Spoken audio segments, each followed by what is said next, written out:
민트 오디오북.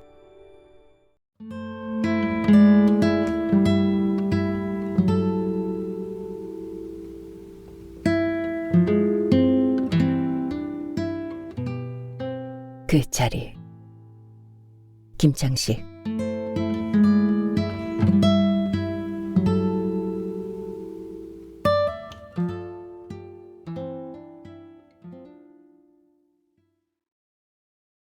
아내가 잠들면 거실로 나와 침침하게 앉아 갖은 생각에 몰입했다. 창밖에 잠 못 드는 외등처럼 마음이 조추했다. 억측이 너덜너덜한 넝마로 찢겼다. 아내의 외출이 잦아지고 대화가 단절되면서 부부의 균열이 생겼음이 차츰 감지됐다. 아니겠지, 설마. 중얼거리다가 새벽을 맞고는 늦은 잠에 맹렬하게 빠져들었다. 무심히 지나쳐도 모를 잔잔한 물 흐름의 양상으로 아내에 대한 의심이 싹 탔다. 평소와 다르지 않게 앉아있던 모습으로 첫눈처럼 내려 쌓이는 변심의 낌새를 알아차리지 못했더라도 어느덧 두툼하게 쌓였을 때도 설마설마 했다. 아니, 확인해 보려는 시도를 일부러 회피했다. 마음속에서 아닐 거야 부정의 단추를 누르곤 했었다. 그런 저변에는 오랜 세월 함께한 아내의 믿음이었다. 믿음이 회피를 낳고 회한과 자책이 파멸로 무참하게 굴러떨어질 줄 예감해야 했다. 아내는 햇살 좋은 날 눈이 잠깐 내렸다가 녹듯 나른함과 우울을 조용히 반복했다. 임의롭게 앉았던 아내가 정자세로 고쳐앉고 나던 눈빛을, 어색한 부정의 형용사가 늘어나는 대화의 뿌리를 알아차려야 했다. 아내가 첫눈이 온다고 들떠 낮부터 누구를 만나러 외출했다. 아내와 가끔 오르던 성곽도 눈이 내렸다. 쌓이는 눈을 밟으며 요즘 부쩍 늘어난 부부의 침묵을 생각했다. 설마 남매를 낳고 키워 분가시킨 며느리와 사위가 버젓한 아내가 파탄의 음모를 품고 있을 리 없다며 의심을 합리화하며 눈송이로 우려를 덮으려는 마음으로 오르고 또 올라갔다. 등산로는 한가하지도 붐비지도 않았다. 어젯밤 침침하게 앉았던 갖은 생각으로 올라와서는 남문으로 들어갔다가 동문으로 나오는 평소의 루틴을 묵묵하게 수행했다. 몇십 년, 몇 년 후에는 반드시 가야 할 길로 수행하는 순례 행렬처럼 걸었다. 눈이 오고 간 자의 흔적을 덮은 성곽 둘레길은 고요하고 평화로웠다. 소소하다고 간과한 아내의 변화를 쌓이는 눈처럼 묻었고 고요의 살갗 속엔 차마 털어놓지 못한 속마음도 묻혔다. 아내의 변심이 아내의 말들에서 조짐을 드러냈는데 눈이 덮어주듯 치유될 거라며 모른 척했다. 볕이 화사해지면서 눈이 녹듯 예전의 아내의 자리로 돌아와 다소곳이 앉아있을 줄 알았다. 40년의 인생 경험치로 그렇게 여겨왔다. 서로를 무심코 방관하는 틈이 생겨났다면 이심전심의 공감 대화가 줄어들미 그친 거였다. 아내는 끌에 머리를 쥐고 남편은 망치로 숨결을 공유하며 조각해온 노년이 산산조각 날 거라는 예감은 단두대의 목을 얻는 두려움이었다. 되돌아보는 시점을 깨달았다는 것은 이미 때가 늦었다는 의미였다. 돌이켜보니 아내에게 진심을 말해야 할 타이밍을 놓친 삶이 많았다. 아내가 변하고서 나도 잘한 게 없구나. 찌꺼기 같은 회한이 들어찼다. 대화가 짧아졌다. 있어서는 안 될 무엇이 드러날까 두려웠다. 구차스럽다는 핀잔을 듣는 정도라면 괜찮을 텐데. 어느 곳을 응시해도 길거리에서 아는 누구와 맞닥뜨려도 모르는 누가 스쳐 지나가도 점점 막다른 골목으로 소외된다는 지레짐작이 눈앞을 가렸다. 아내가 우드볼 동호회에서 사귄 회원과 만남이 잦아졌다. 귀가 시간이 늦어졌다. 술에 취해 들어오는 날이 늘어났다. 묻지 않았으나 도대체 누구를 만나서 무엇을 하는지 의심이 들었고 불안감이 싹 탔다. 우드볼 경기가 없는 날도 저녁에 누구를 만나겠다며 외출했다. 회색 계통을 즐겨 입던 옷차림이 원색으로 화려해졌다. 늦은 밤 아내의 귀가를 기다리며 의심의 뿌리가 깊게 박혔다. 불안이 주렁주렁 열렸다. 외출하면 누구를 만날 것인지 서로에게 밝히던 의무가 흐지부지 됐다. 남편을 두고 밖으로 나가면서 누구를 만나러 가면서 저토록 기분 들뜰까. 베란다에서 지켜보는 아내는 걷기보다는 구름을 타러 날아오르려는 듯 엉덩이가 편심하중으로 실룩였다. 오늘도 저녁밥을 같이 먹지 않고 몸치장에 열중하며 전에 없이 들떴다.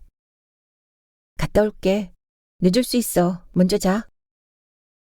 딱딱한 말마디를 던져놓고 밖으로 나갔다. 아내가 귀가하지 않는 밤이 아무리 늦어도 먼저 잠들지 않았다. 그나마 차려놓던 저녁 식탁이 휑했다. 냉장고에 아내가 다독여 놓은 것들이 내키지 않았다. 밥맛을 잃고 굶은 채 아내를 기다렸다. 자정이 지나 들어온 아내에게서 역시나 술 냄새가 났다. 먼저 잘했잖아. 기다려준 남편에게 짜증부터 냈다. 저녁은 먹었냐는 말도 없이 안방 욕실로 들어갔다. 샤워 소리가 들리는 중에 아내의 휴대폰에 메시지 도착 알림음이 들렸다.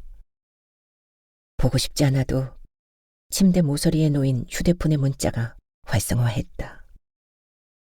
당신의 몸은 상어를 닮았어. 매끄럽게 쫙 감기는 당신의 오늘의 선물. 잊지 못할 감동이었어. 아내의 알몸이 잊지 못할 선물이라는 상간남의 문자였다. 말로는 닿을 수 없는 충격이 휘감아 덜썩 주저앉았다. 머릿속에서 갖은 생각이 샘솟듯 넘쳐 흘러 하얗게 비워졌다. 아내의 귀가를 기다리면서 차곡차곡 담아두었던 말들이 확 달아났다. 의식이 잡히지 않는 머릿속으로 아내와 마주해서 얘기 나눌 자신이 없었다. 상간남이 문자로 칭찬한 상어 닮은 몸뚱이가 욕실에서 나왔다. 아내가 휴대폰 문자를 확인하고 픽 실수했다. 최근 들어 남편에게 무뚝뚝했던 상간남에게 상어였던 몸뚱이로 잠옷을 걸치고 침대에 누웠다. 그렇게 서 있을 거야. 머리맡에 누가 있으면 잠이 안 와. 아내가 찡그렸다. 무슨 말을 어떻게 해야 할까? 가슴에서 조합한 말마디가 목조지로 오르면서 토막으로 부서졌다. 머리맡에 누가 있으면 잠이 안 온다는 아내가 코를 골며 잠들었다. 오늘도 늦는 아내로부터 메시지 도착 알림음이 울리면 가슴이 철렁 내려앉았다. 예전에는 그저 평범한 알림음이었는데 이제는 소리만 들어도 머리털이 곤두섰다. 자정이 넘어 들어온 아내의 핸드폰을 확인하고 싶었다. 40년 동안 공유했던 남매의 생일 조합의 비밀번호가 아내의 핸드폰에서 갑자기 변경되었다. 비밀번호 변경되었네? 무심한 표정으로 물었다. 보안이 중요한 시대잖아. 아내가 떨리는 목소리를 억지로 가라앉히며 둘러댔다. 아내가 잠든 후 몰래 확인하려 했으나 번번이 실패했다. 오늘 늦을 것 같아. 기다리지 말고 먼저 자. 늦는 아내의 소식은 이런 문자 한 통이 전부였다. 화요일 밤 처음으로 연락도 없이 들어오지 않았다. 친구 집에서 자고 왔어. 아침에 들어온 묻지도 않은 아내의 한마디였다. 친구 누구? 알면 뭐해? 캐물으면 싸늘하게 반응하며 방으로 들어가 회피했다. 책상 달력을 뚫어지도록 바라보았다. 이번 주만 벌써 3번째 연락도 없이 또는 짧은 메시지 한 통으로 들어오지 않은 날이. 혹시 목적까지 올라온 말을 삼켰다. 아니겠지. 그런 일은 있을 수 없어. 하지만 모든 정황이 의심으로 집약되었다. 늘어난 옆구리살에 묻어나던 아내가 살 빼기, 화려해진 옷차림, 늘어나는 지풀, 비밀번호 변경, 머릿속의 퍼즐이 착착 맞춰졌다. 완성될 퍼즐은 가장 두려운 그림이었다. 남자가 생긴 걸까? 늦은 밤 캄캄한 거실에서 생각을 곱씹다가 중얼거렸다. 창밖의 외등이 솟아난 눈물로 모여들었다. 남매를 낳아 분가시키면서 한 번도 의심하지 않던 아내. 믿음이 모래성으로 무너져 내렸다. 거실 책장에 골동품 장식으로 올려둔 디지털 라디오. 40년 전 아내가 첫 월급으로 사온 라디오. 아내의 믿음이 고스란히 담겼던 선물. 그날 아내는 마치 다이아몬드 반지를 산 것처럼 기뻐했다. 고려 청자보다 귀한 존재로 간직해왔다. 그 시절의 아내는 내 인생을 싣고 가는 배였다. 아내의 손이 닿는 곳은 내 인생의 배가 흘러가는 물결이었다.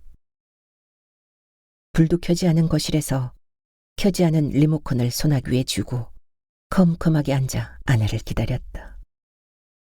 12시가 되어서 아내가 들어왔다. 자는 줄 알고 거실로 들어오다가 소파에 짐승처럼 앉은 남편에 흠칫 놀랐다. 뭐야? 아내가 술 냄새를 풍기면서 남편을 바라본 건 고작 3초였다. 3시간이 넘도록 캄캄하게 앉아 온갖 생각에 시달렸던 남편을 아내가 고작 3초로 반응했다. 안방으로 들어가 분홍 치마를 벗어놓고 냉장고로 걸어가는 아내의 걸음이 비틀거렸다. 생수를 꺼내 뚜껑을 비틀어 열고 냉장고 문을 연 채 벌컥벌컥 들이마셨다. 얘기 좀 해. 아내를 불렀다. 피곤해. 아내는 한마디 던져놓고 욕실로 들어갔다. 안방으로 들어가 아내의 가방을 열었다. 내년 봄이면 회갑인 아내의 가방에 빨간 립스틱이 들어있고 구깃구깃한 카드 명세서가 보였다. 카페 커피숍에서부터 시당과 또 커피숍의 그놈과의 비용을 아내가 냈다. 찾으려는 명세서가 발견되지 않았다. 휴대폰 액정을 열었다. 드러내고 그놈을 만나겠다는 심사인지 남편도 아는 잠금 패턴을 변경하지 않았다. 그놈과 대화가 고스란히 남았는데 이전에 읽었던 내용과 다르지 않을 거라는 예감이라서 열지 않았다. 외간 남자와 불륜 메시지를 지웠을 텐데 언제부턴가 지우지 않았다. 부끄러운 줄 모르고 남편을 무시하는 처사였다. 메시지가 도착했다. 그놈과의 메시지 화면이 열렸다. 결별하겠다고 골목으로 걸어나간 그놈과 다시 만나려는 아내의 메시지. 남편이 알았는데 괜찮냐는 그놈의 조롱하는 메시지. 어차피 헤어질 인간이니 잘 되었어. 아내도 무시하는 응답을 보냈다. 만나는 식당을 주고받은 메시지. 남편이 시도했던 부재중 통화 기록을 지우지 않았다. 메시지를 보든 말든 막장으로 치닫겠다는 의도에 온몸이 부들부들 떨렸다. 카드 승인 알림 문자로 그놈과 아내가 뒹굴었던 카페에서 멀지 않은 모텔 이름이 드러났다. 샤워를 마친 아내가 욕실에서 벌겋게 벗은 몸으로 나왔다. 부끄럼도 모르고 그놈과 뒹굴었던 추한 모습으로 남편 앞에 섰다. 안방에 욕실이 있는데 굳이 거실 욕실에서 벌거벗고 나오는 아내의 화가 치밀었다. 얘기 좀 해. 안방으로 들어가려는 아내를 불러세웠다. 피곤하다고 했잖아. 아내가 짜증으로 거실 등을 끄고는 안방으로 갔다. 외출하는 아내를 미행했다. 들키지 않으려고 건물 모퉁이로 숨으면서 따라가는데 그럴 필요가 없었다. 아내는 뒤로 돌아보거나 걸음을 늦추지 않았다. 60이 훌쩍 넘은 몸으로 폴짝폴짝 걸었다. 곧장 도로변으로 걷다가 평소 자주 가던 식당 골목으로 꺾어 카페로 들어갔다. 익숙하지 않은 미행의 걸음을 멈추고 아내가 관찰되는 골목에 숨었다. 창가에 앉은 아내가 휴대폰을 가방에서 꺼내 통화하는 얼굴에 웃음이 가득했다. 요즘 볼 수 없었던 기쁘고 즐거워하는 표정이 낯설었고 화가 치솟았다.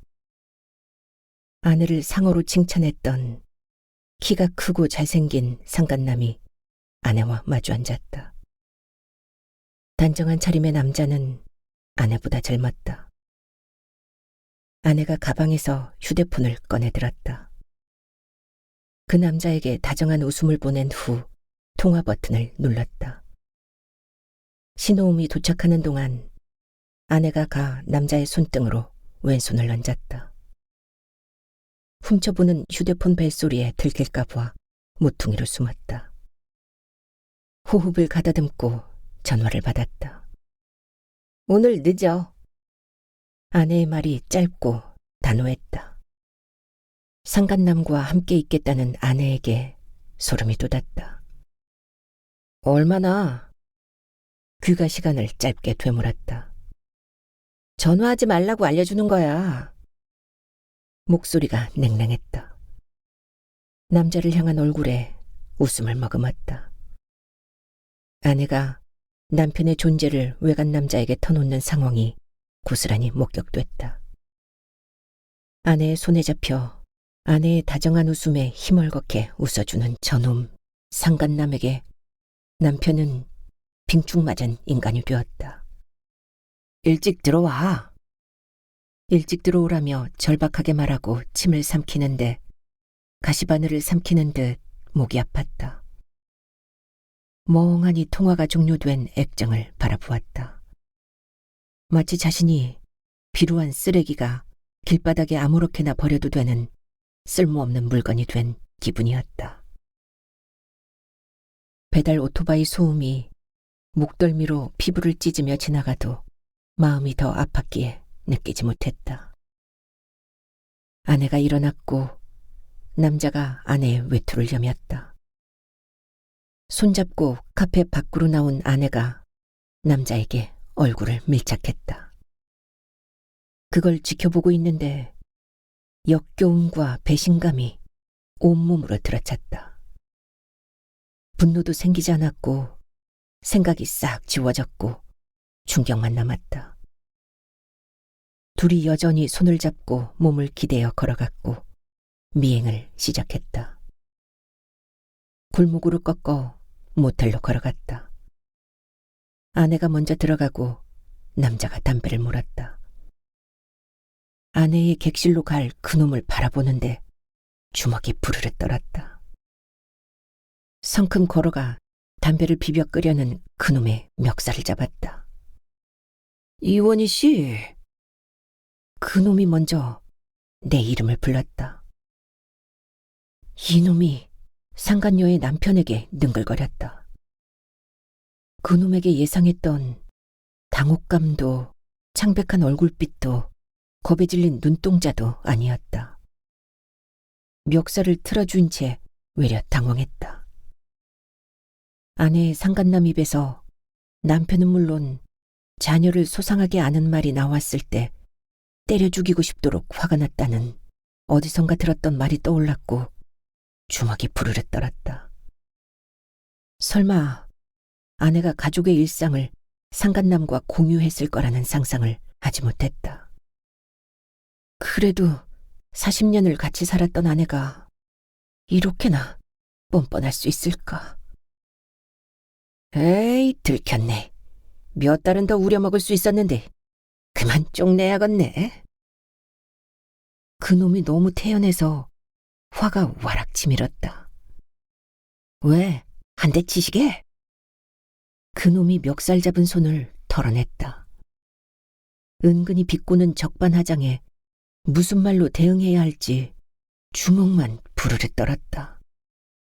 이대로 갈 테니 마음 푸쇼.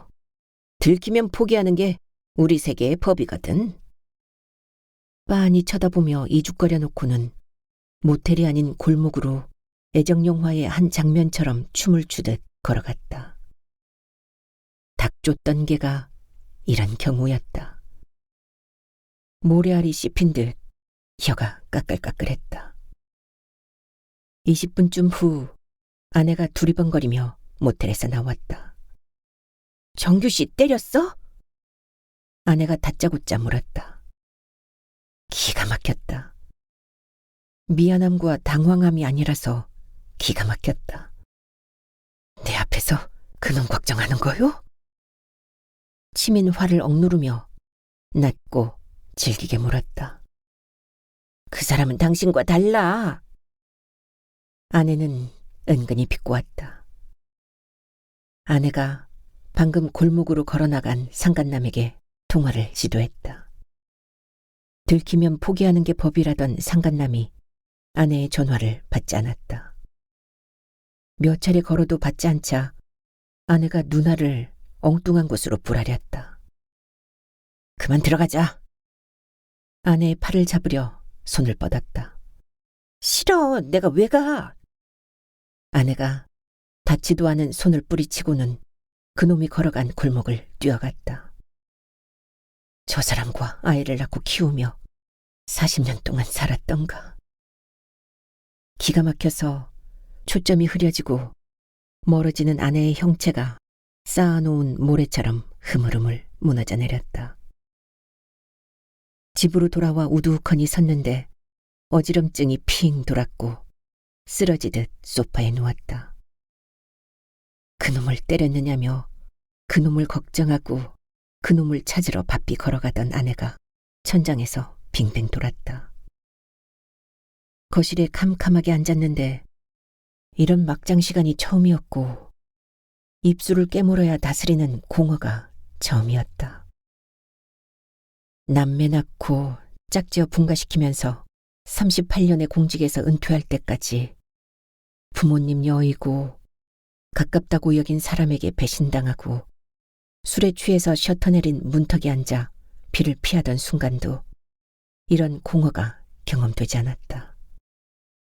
평생 내 것이어야 하는 발이 잘려나갔다는 환상통이 이런 아픔일까. 아내의 공간이던 부엌과 식탁에서 눅눅한 허탈감이 몸을 적시듯 덮쳐왔다. 아내가 앉아 채소를 다듬곤 하던 식탁에서 쇠뭉치가 훅 던져진 듯 늑골의 통증이 가슴으로 지나갔다. 돌아오지 않는 공간의 침몰한 돌부처로 시간이 흘러갔다. 창밖의 새벽이 서성이면서 잠이 급류로 쏟아져 들어왔다. 이 새벽 아내가 아직 잠들어 있을까? 요즘 나와 잘 때처럼 등을 돌렸을까? 신혼 때처럼 팔과 다리를 하나씩 그놈과 공유하고 있을까? 어디서부터 언제부터 일그러진 것일까? 아내가 들어오지 않는 어제도 이 시간은 혼자였다. 일주일 중 아내가 된장찌개를 끓이고 저녁상을 차리는 날은 고작 3일로 줄었다. 아내의 불륜을 모르던 몇 달 전 잠든 아내의 잠꼬대를 들었다. 새벽 잠꼬대로 웅얼거리던 정규 씨. 잠꼬대가 또 들리는 순간 누구지? 꿈속에서 이름을 부르는. 잠이 확 달아난 머릿속으로 혼란이 가득 들어찼다. 아내가 아무 일 없었다는 듯 고요하게 숨을 쉬고 있었지만 가슴은 아내가 부른 이름에 짓눌렸다. 정규 씨라니, 대체 누구길래 꿈에서 이름을 부르는 걸까? 알지 못하는 외간 남자가 생겼단 말인가? 그렇다면 언제부터일까? 얼마나 많은 시간 동안 속여왔던 걸까? 가슴이 저릿저릿했다. 조용히 일어나 거실로 나왔다. 현관 신발장에 기대어 놓은 우드볼 장비 가방이 희미하게 드러났다. 동갑 부부라서 같은 날 정년 퇴임 후 몇 달은 좋았다. 밝은 아침이 출근하는 평일인지 휴일인지 달력을 들여다볼 필요가 없어졌다. 제주도에서 한 달 살기를 체험하고 바닷가와 계곡으로 여행을 다녔다. 시간이 여유롭다고 꼭 평화로운 게 아니었다. 남매가 결혼 후 독립하면서 부부만 있는 시간이 늘어났다. 되찾은 신혼 분위기가 오래 지속되지 못했다. 둘 사이에 작은 균열이 생겨나기 시작했는데 원인을 굳이 찾는다면 함께 있어야 할 시간이 늘어난 거였다. 종일 붙어 있어야 하는 아내를 이해하려는 노력이 얼마나 중요한가를 깨달았어야 했는데 같이 있으면 좋을 거라는 단순함에서 벗어나지 못했다. 같이 여행을 다니면서 설레며 묘했던 기분이 차츰 시들어갔다. 오늘 저녁에 뭐 준비해? 아내가 물었다. 아무거나. 눈도 마주치지 않으며 무관심했다. 뭐 먹고 싶냐고 물었잖아. 아내가 재차 물었다. 당신이 하고 싶은 거. 아내는 이런 맹숭한 대화를 점차 지겨워했다. 대화가 차츰 무관심으로 전이되었다. 남편은 리모컨을 독점하면서 아내가 싫어하는 다큐멘터리와 뉴스 채널을 섭렵했다. 아내의 드라마 홀릭을 너무도 자연스럽게 무시했다. 아내는 특별한 감흥 없이 소파에 돌부처로 앉은 남편을 기웃거리며 시간을 흘려보냈다. 그렇게 무의미한 하루의 패턴이 반복되면서 부부의 여행이 귀찮아졌다. 이런 게 꿈꾸던 퇴직 후의 삶이었던가. 아내가 말하지 않았지만 스스로 묻곤 했던 거였다. 남매를 키우던 시절 늘 바쁘고 여유가 없었다. 밥해 먹이고 학교 보내고 출근하는 날들이 빠듯하게 흘러왔다가 부부가 동시에 퇴직을 하면서 하루가 지나치게 길게 느껴졌다. 빈곤하면 무료를 느끼지 못했을 텐데 수령하는 연금이 부족하지 않았다. 부부에게 들어차는 무관심을 걷어내야 할 텐데 그렇다고 다시 일을 한다는 건 내키지 않았다. 마음 한구석에서 공허함이 풍선처럼 부풀었다. 우드볼 해보는 게 어때? 우울해 보이는 아내에게 제안했다. 거실에 머무는 시간이 누적되면서 지루함이 아내의 얼굴에서 맴돌았다. 우울하다는 말이 부쩍 늘었다. 우드볼? 아내가 퍼뜩 반응했다. 그래, 젊어서 골프에 빠졌던 우리 또래가 우드볼을 하고 있어. 제안은 했어도 우드볼을 잘 알지 못했다. 아내는 은퇴 후 새로운 도전을 망설였다.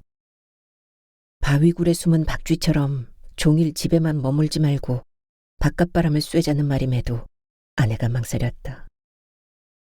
혼자 또는 부부만 하는 활동이 아니라서 여러 사람과 어울린다는 좋은 면도 있겠지만 한편으로는 주저되었다. 새롭게 해본다는 마음에 녹이 쓴 듯 부부가 머뭇거렸다. 햇볕 쬐고 바깥 공기 마시고 그래야 몸도 정신도 건강해져. 누구나 생각하는 노년의 삶의 방식이 이렇다고 말했다.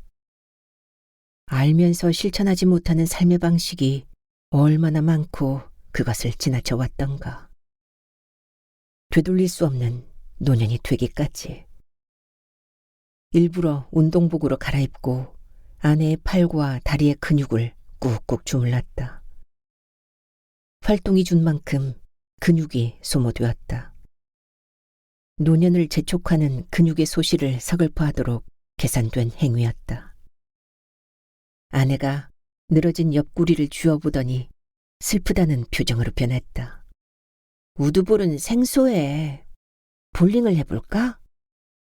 볼링? 그것도 좋긴 하지만 햇빛 아래를 걷는 활동이 좋아. 우드볼이 싫으면 등산하는 것도 권장할 만해.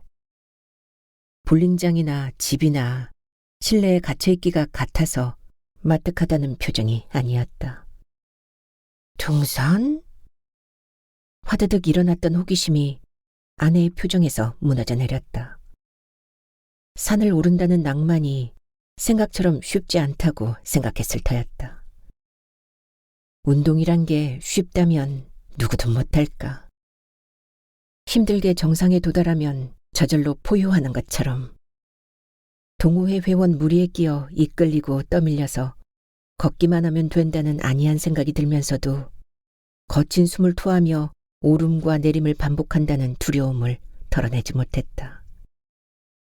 발을 헛디뎌서 자칫 관절이나 척추에 문제가 생기면 병상에서 남은 생을 마감해야 할 테니. 시도하지도 않고 어려움과 부작용을 지레 걱정했다. 등산은 아닌 것 같아.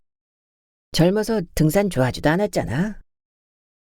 이곳저곳에 흐물흐물해진 살을 쥐어보면서 등산에 회의감이 들었다.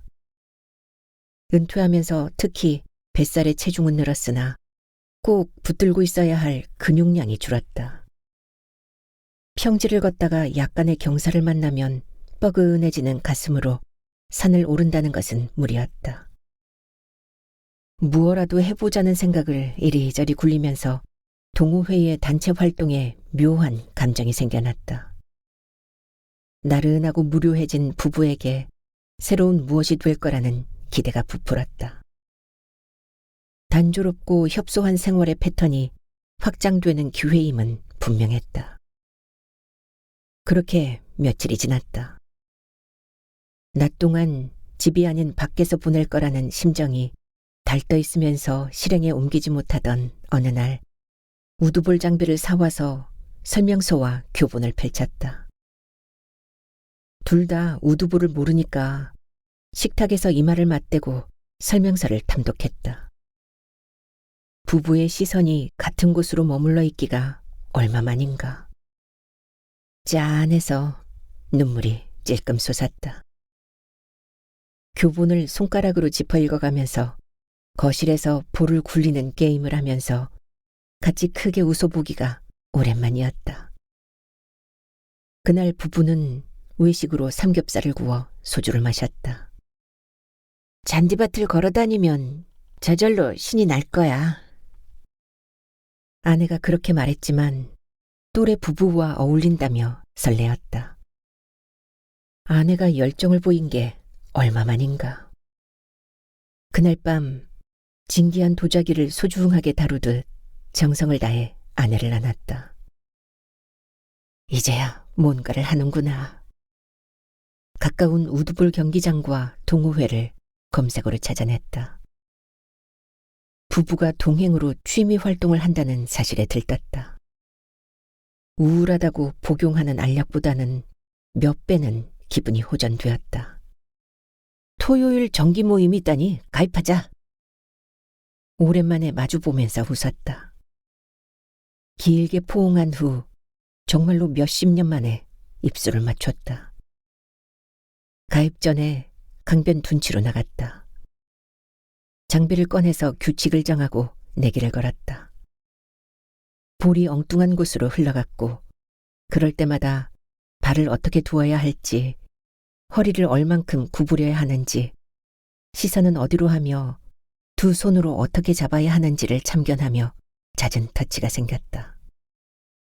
아내의 샴푸 향이 남성을 자극한다는 걸 경험했다. 운동신경이 나쁘지 않아. 예상 밖으로 기능을 드러내는 아내를 칭찬했다. 준비해온 사과와 바나나를 먹고 커피도 호호 불며 따끈하게 마셨다. 이게 그동안 우리가 놓치고 있던 순간들이겠지. 아내와 이렇게 시간을 보낸 것이 얼마만일까. 키가 큰 호감에 멋있게 늙은 남자 회장이 신입 부부를 소개했다. 또래의 남녀 구성비가 비슷한 사람들의 일원이 된다는 게 어색하긴 했다. 그들이 웃음으로 환영해서 어색함은 눈 녹듯 사라졌다. 아내가 그들에게 걸어가서 안녕하세요, 신입 회원 이명자입니다. 모든 회원의 손을 잡았다. 그런 대담함에 뒤로 물러나 뜻밖의 사교성에 의아했다. 아내가 저토록 적극적이고 활기찬 성격이었던가. 우울을 호소하던 아내가 영광이라며 적극적인 모습에 묘한 든든함을 느꼈다. 그날 후 매주 우드볼 경기장으로 갔다. 강변 잔디를 걸으면서 아내는 마주치는 회원에 환하게 웃었다.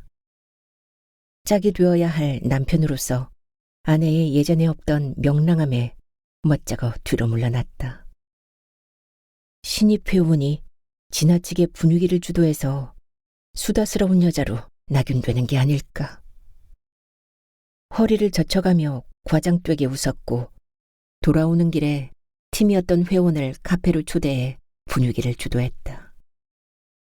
아내는 훨훨 날아갈 날개가 돋아난 듯 과장된 제스처를 곁들여 웃고 제잘거렸다. 잠자코 있다가 끼어들라 치면 아내가 대화의 범주 밖으로 밀어냈다.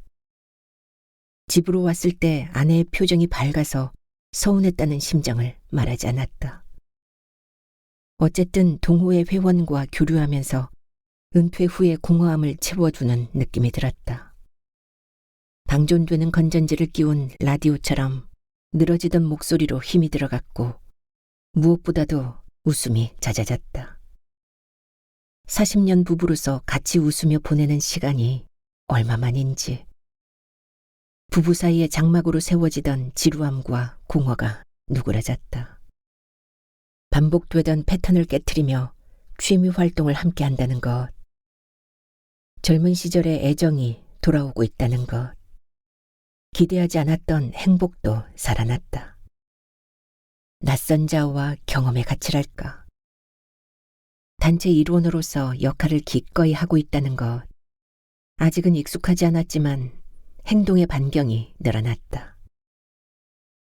경기력을 따라가지 못해서 팀에 부담을 주고 따돌림되면서 우두커니 서 있는 게 아닐까. 이 같은 우려는 아내의 적극적인 처세로 눈 녹듯 사라졌다. 한 달이 지나면서 경기장으로 가는 차에서부터 아내는 흥이 돋았다. 평소 소심하고 조용한 성격이 달뜨고 흥분하는 아내가 낯설기도 했다. 가보지 못한 세상으로 걸어가는 듯 설레는 아내에게서 마음이 복잡해졌다. 점차 주목받는 회원이 된 아내를 지켜보면서 저러다가 상처를 받으면 안 되겠다는 염려도 생겼다. 아무튼 아내는 주목받기 시작했고 회원들과 돈독해졌다. 그런 아내에게 일부러 접근하는 회원이 드러났다. 한 걸음 물러나서 지켜보았기 때문에 아내 주변으로 다가오는 남자들이 보였다. 지루하고 무기력하던 아내에게 동호회가 비타민이었다. 그럴수록 아내는 자신감으로 충만했고 그런 아내가 낯설면서 소외되는 기분이 생겼다. 이곳이 아내가 있어야 할 자리인가. 아내를 향한 대견함이 오래가지 않았다. 자정의 캄캄한 거실에 혼자 남았다. 잠시 후 안방으로 들어갔을 때 아내는 얕은 코를 골며 잠들었다. 아내 옆에 누워서 불면에 시달릴 거라는 짙은 예감으로 뒤척이다가 잠들었다. 정규 씨. 아내가 부르는 소리에 눈을 떴다. 고나게 잠든 아내의 잠꼬대. 그놈이 정규란 놈. 잠이 확 달아나 어금니를 지그시 물었다. 이튿날 늦잠에서 깬 아내를 거실로 불렀다. 너랑 끝을 낸다고 도망갔던 놈이 정균이? 아내가 잠꼬대로 부른 이름을 주궁했다. 어떻게 알았어? 아내의 동공이 흔들렸다. 어젯밤 모텔에서 뒹군 놈이 정규란 놈이냐고 물었잖아. 화를 벌컥 내면서 주궁했다. 미쳤구나. 아내의 태도가 돌변했다. 내가 미쳤다고? 남편이 버젓이 여기 있는데 상간남과 더러운 짓거리를 한 너는 안 미쳤고? 뒷조사나 하는 주제에 집착하니? 집착? 내가 집착한다고? 아침부터 목소리가 높아졌다. 당신 말고 다른 남자 만나서 행복하게 살면 안 되니? 당신도 이미 알잖아. 이대로 사는 거 무의미하다는 거. 40년 살아주었잖아. 더 늦기 전에 나 좀 놔줘. 놔달라고? 그래. 그놈이 그렇게 좋으면 이혼하고 집에서 나가. 화가 치밀어 이혼을 뱉었다. 곧바로 후회가 몰려왔다. 고마워. 쌈딱처럼 굳었던 아내의 얼굴에 웃음이 흘렀다. 그러더니 차갑게 고개를 돌렸다. 당신이 있어야 할 곳은 이곳이란 걸 후회하게 될 거야. 그런 아내 앞에서 눈물이 왈칵 솟을 듯 속이 뒤집어졌다. 아니, 지나치게 머물렀어. 당신만 있어야 할 그 자리에서. 아내가 냉정하게 돌아섰다. 상간남. 아내에게 새롭게 머물기를 원하는 그곳. 그놈이 과연 희망이 될까? 아무리 곱씹어도 긍정되지 않았다. 아내를 상간남에게 보내서가 아니라 아내만 보고 살아온 날들이 한심스러웠다. 아내와 남매를 낳고 결혼으로 분가시키며 행복과 고생이 얽혀 있었지만 믿고 의지하던 동반자였기에 아내를 향한 애정이 깊었다. 그런 아내가 행복은 잊고 고생만 기억하면서 돌변했다. 아내가 주는 배신감은 늑골이 부러지는 고통이었다. 인간의 본성에 감춰진 무언가를 찾아내서 차례로 줄 세우는 듯 머릿속이 복잡해졌다가 텅 비우기를 반복했다. 그놈을 만나러 가서 들어오지 않는 아내. 처음부터 세상엔 경비할 무엇도 없다는 무신론자였던가. 아내와 풍경 좋은 사찰을 찾아다녔다. 사천왕을 지나 대웅전 앞에서 합장했다. 딸의 입시를 앞두고는 대웅전에 들어가 삼배했고 집회도 넣었다. 딸의 기운을 북돋워 합격을 비는 마음이었다. 2회 지나 아들의 입시에서도 그랬다. 그 후로 사찰에 가면 대웅전에 들어가 삼배 후 정좌로 앉았다가 나왔다. 이게 신앙일까 자문했다.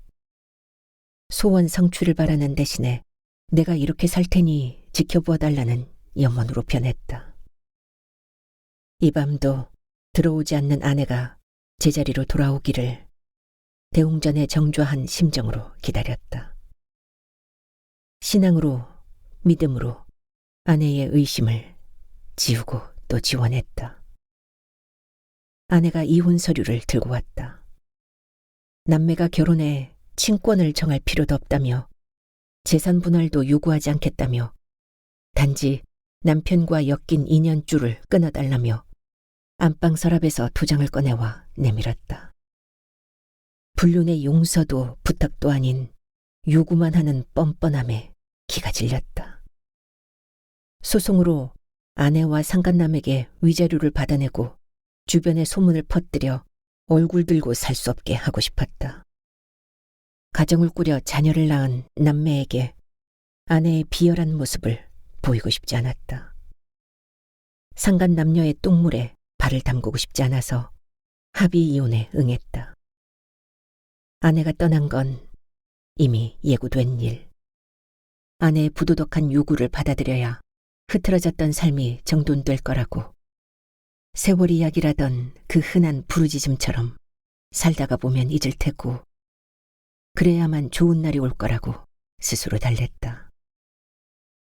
아내가 돌아오지 않는 40년 함께 살았던 공간에 많은 걸 바꾸었다.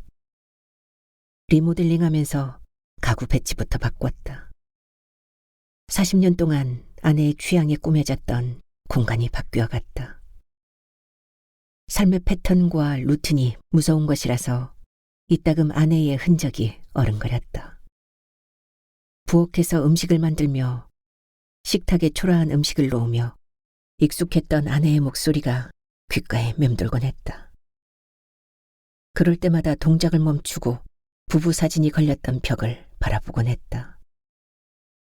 분노에 치밀었던 마음을 어느 정도 가라앉혔을 때 예고 없이 아내가 찾아왔다. 제 집처럼 들어온 아내를 무심코 바라보기만 했다. 아내가 당당하지 못한 쭈뼛거리는 얼굴로 다가왔다. 떨림을 감추려는 기색이 역력했다. 잘 있었어? 한눈에 보아도 달라진 신뢰에 놀란 듯 인사라고 말했다. 느닷없이 나타난 아내, 아니 전처의 인사가 참 부질없다고 느꼈다. 마치 아무 일 없었다는 듯, 하루쯤 친정에 다녀온 듯, 슈퍼에 다녀온 듯 목소리의 불안감을 감추지 못했다.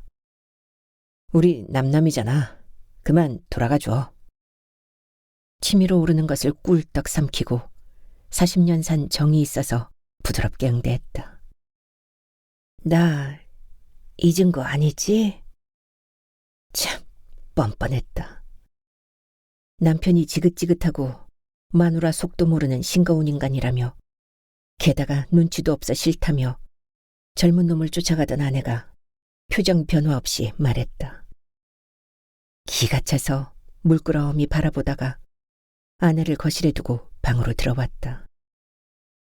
침대 모서리에 걸터앉아서 혹시 안방으로 들어오면 어찌해야 하는지 혼란스러웠다. 밖으로 쫓아내야 함이 당연한데 그럴 용기가 있는지 자신이 없었다.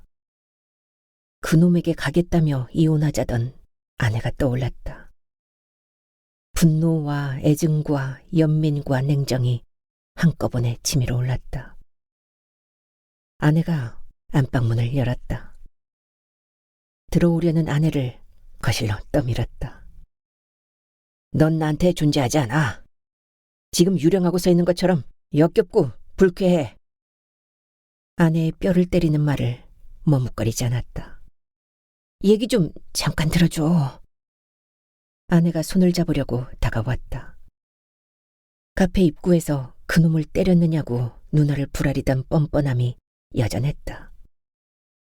안방문을 닫고 바리케이트를 치듯 등을 기댔다. 무슨 얘기를 하려는지 들어보기로 했다. 우리 헤어졌어. 아내가 그놈과 결별했다고 털어놓았다. 그런 놈인 줄 몰랐니? 코웃음을 쳤다. 카페 입구에서 그놈이 말했었다. 들키면 헤어지는 게 그놈들의 법이라고. 그날 헤어질 듯 걸어간 그놈이 아내를 당장 내치지 않았다. 그놈이 빼먹을 게 있음을 아내가 암시했을 테니 말이다. 내 돈 떨어지니까 그 나쁜 놈이 헤어지자더라. 아내가 빈털터리가 되면서 그날 그놈 표현으로 쫑을 낸 거였다. 그래서 가소롭다는 표정으로 비아냥거렸다. 갈 곳이 없어. 잘못했다는 말과 용서해달라는 애걸 없이 뻔뻔했다. 40년 동고동락에 희망을 걸었다 해도 받아줄 마음은 눈꽃만큼도 없었다. 돈이 없으니까 버림받았지. 다 뜯기고 나서야 깨달았니? 그 놈은 돈 많은 여자를 찾아서 하이에나처럼 찾아다니겠지. 아니, 벌써 찾아서 양다리 걸쳐놓고 너 돈 바닥나는 날을 기다렸겠지. 당당하게 이혼을 요구하면서 그놈을 두둔하며 40년 함께한 남편의 자존심을 박박 긁더니 초라하게 돌아온 아내에게 고소하다는 헛웃음을 흘리면서도 가엾다는 생각이 비집어 왔다. 40년 같이 살았는데 고작 석 달 때문에 나를 버리지는 않겠지. 여전히 뻔뻔했다. 그날 냉담했던 얼굴로 요염한 웃음을 얹었다. 석 달? 내가 잘못했어. 합의 이혼을 해서 우리 남남인 거 잊었니? 아니, 우리란 말도 참 아깝다. 후회하고 있어. 돌아올 테니까 받아줘. 전처에 가치 없는 말을 계속해야 하는가 입술을 지그시 물었다. 40년을 함께 살았고 좋은 기억도 많았고 나쁜 기억도 덜어 있었어. 하지만 당신이 나를 떠났을 때 모든 게 끝난 거야. 이혼도 당신이 원했고 내가 허락해 준 거니까 이제 와서 말 같지 않은 소리는 집어치워. 전처를 문 밖으로 밀어냈다. 굶어 죽으란 말이야. 전처가 쓰러져 다리를 붙들고 애원했다. 굶어 죽겠다는 전처의 말을 믿지 않았다. 같은 날 퇴직한 부부는 두 몫의 연금으로 생활이 만족스러웠고 저축도 가능했다. 아내와 헤어지면서 아내 몫의 연금은 아내가 수령했다. 연금으로 두 사람 생활에 부족하지 않았을 텐데 굶어 죽게 생겼다니. 그놈이 빚을 안겨주었던가. 일시금으로 수령하자는 꿰매 속아 넘어간 것일 테였다. 평생 똑부러지게 살아온 아내가 상간남에게 당했다니 믿기지 않았다. 상간남의 눈과 귀가 멀어 사리를 분별하지 못했고 제 발등을 제대로 찍었다. 내다 버린 쓰레기는 집안에 다시 들이지 않잖아. 문을 닫고 돌아서서 솟구치는 눈물을 삼켰다. 여보, 같이 살았던 세월을 생각해서라도 문 열어줘. 아내가 문을 두드렸다. 내가 버린 게 아니라 스스로 쓰레기통에 들어갔잖아. 전처가 계속 문을 두드렸다. 이혼 서류에 도장을 받자마자 뒤도 돌아보지 않고 떠나던 전처의 모습을 일부러 떠올렸다. 거실에 불도 켜지 않고 척주 곰삭은 짐승처럼 웅크려서 상간남과 욕정으로 들붙는 환상으로 머리를 쥐어짜며 자학하던 그 많은 날이 새록새록 살아났다. 컴컴하고 긴 밤을 불면으로 사귀던 외로움이 되살아나 어금니를 깨물었다. 전처를 향하던 인정머리가 바닥까지 닳아서 용서는 있을 수 없었다.